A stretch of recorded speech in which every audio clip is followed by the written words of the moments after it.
Today we tell the story of athlete Jesse Owens. He once was the fastest runner in the world.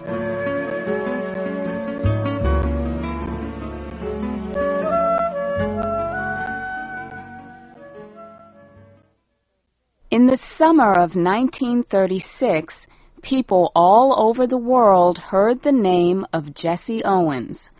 That summer, Owens joined the best athletes from 50 nations to compete in the Olympic Games. They met in Berlin, Germany. There was special interest in the Olympic Games that year. Adolf Hitler was the leader of Germany.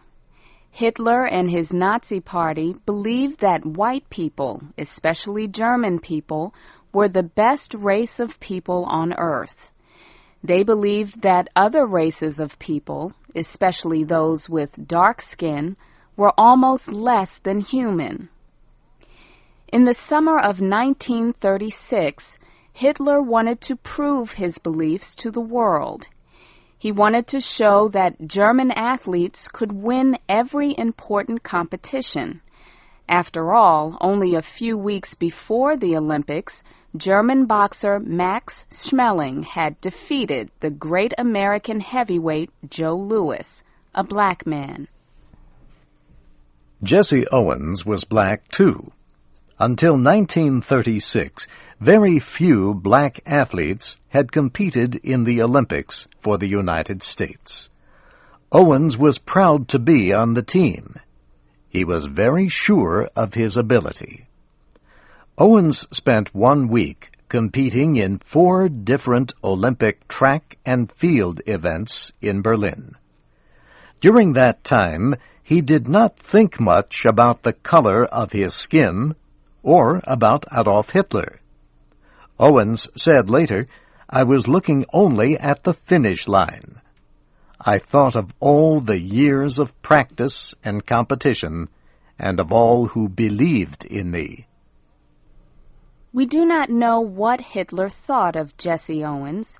No one recorded what he said about this black man who ran faster and jumped farther than any man of any color at the Olympic Games. But we can still see Jesse Owens as Hitler saw him, for at Hitler's request, motion pictures were made of the Berlin Olympic Games. The films show Jesse Owens as a thin but powerfully built young man with smooth brown skin and short hair. When he ran, he seemed to move without effort.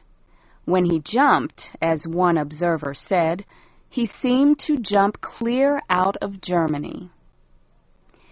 Jesse Owens won the highest award, the gold medal, in all 4 of the Olympic competitions he entered. In the 100-meter run, he equaled the fastest time ever run in that Olympic event. In the long jump and the 200-meter run, he set new Olympic records. And as part of a 4-man team, he helped set a new world record for the 400-meter relay race. He was the first American in the history of Olympic track and field events to win 4 gold medals in a single Olympics. Owens' Olympic victories made him a hero. He returned home to parades in New York City and Columbus, Ohio, where he attended the State University. Businessmen paid him for the right to use his name on their stores. No one, however, offered him a permanent job. For many years after the 1936 Olympic Games, Jesse Owens survived as best he could. He worked at small jobs. He even used his athletic abilities, but in a sad way. He earned money by running races against people, motorcycles, and horses. He and his wife and 3 daughters saw both good times and bad times.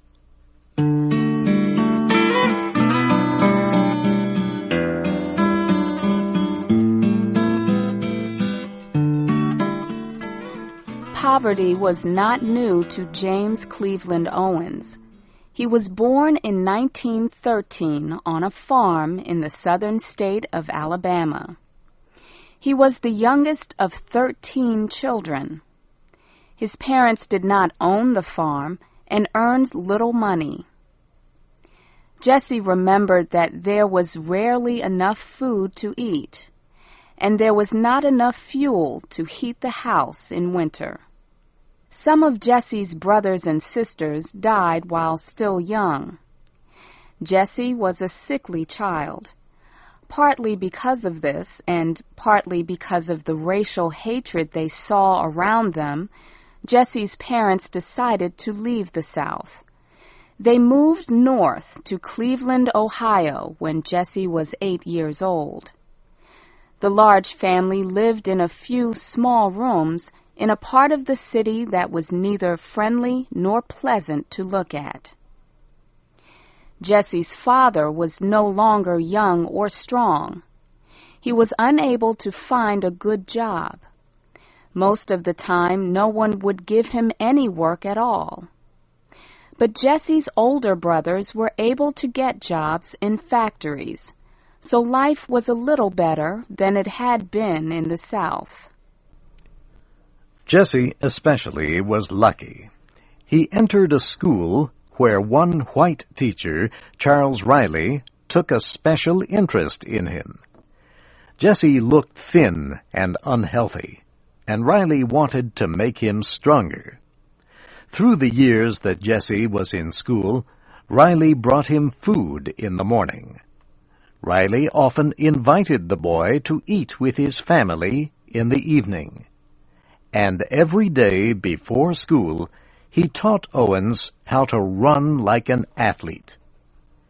At first, the idea was only to make the boy stronger. But soon, Riley saw that Jesse was a champion.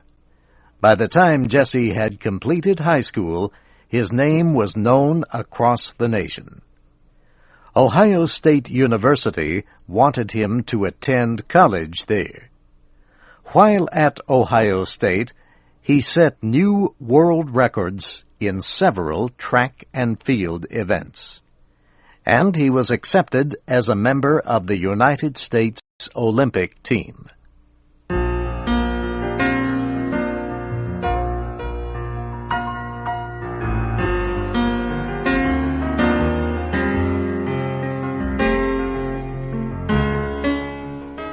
Owens always remembered the white man who helped change his life.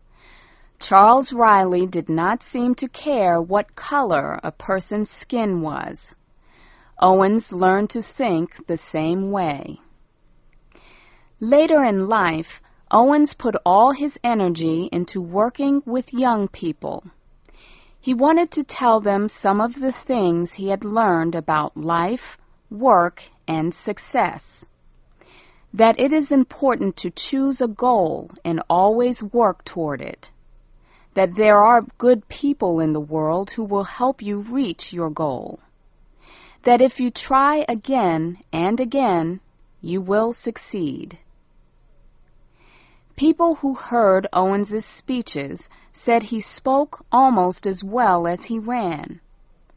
Owens received awards for his work with boys and girls. The United States government sent him around the world as a kind of sports ambassador.